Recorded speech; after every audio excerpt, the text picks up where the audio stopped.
Andrea அவர்கிட்ட கதை சொன்னேன். அதில் ஒரு தாய்க்குள்ள பேய்.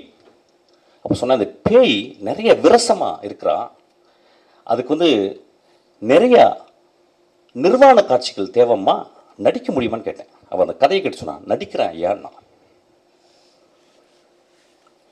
நான் என்ன பண்ணேன், அதுக்கு ஒரு ஃபோட்டோ ஷூட் பண்ணேன். அந்த ஃபோட்டோ ஷூட்டு ஒரு பெண்ணால் எடுக்கப்பட்ட ஒரு ஃபோட்டோ ஷூட்டு ரெடி ஆயிடுச்சு. என்னுடைய அசிஸ்டன்ட் டைரக்டர் ஈஸ்வரி அனுப்புகிறேன், நானும் உள்ளே இருக்கேன். அவள் அந்த பெண் அந்த அந்த அந்த அந்த மிகச்சிறந்த ஆக்ட்ரஸ், அவள் மிகச்சிறந்த ஆளுமை.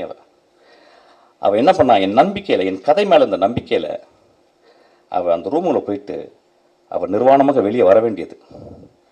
நான் அவள் வீட்டு வெளியே போயிட்டு சிகரெட் பிடிச்சிட்டு நான் அப்படியே ஆஃபீஸ்க்கு வந்துட்டேன். அவள் ஃபோன் பண்ணி எங்கே சார் இருக்கீங்க கேட்டான். நான் சொன்னேன், அம்மா உன் நிர்வாணத்தை நான் காட்டி, என் படத்தில் நான் காட்டி, என் படம் ஓஹோன்னு பெரிய பேர் வாங்கலாம், நான் ஒரு பெரிய பெட்ரோ ஆல்பனர் மாதிரி நான் ஒரு பெரிய பேர் வாங்கிடலாமா? ஆனால் உன்னுடைய நிர்வாணத்தை காட்டி நான் என் படத்தில் காட்டினேன்னா, போஸ்டரில் காட்டினேன்னா, அதை பார்க்கும் இளைஞர் நான் பார்த்த பார்வை மாதிரி ஒரு இலக்கியமாக அந்த திரைப்படத்தை பார்ப்பாங்களா, விரசமதமாக பார்ப்பாங்க. அந்த காட்சி வேணான்னு சொல்லிட்டு வந்தீங்க.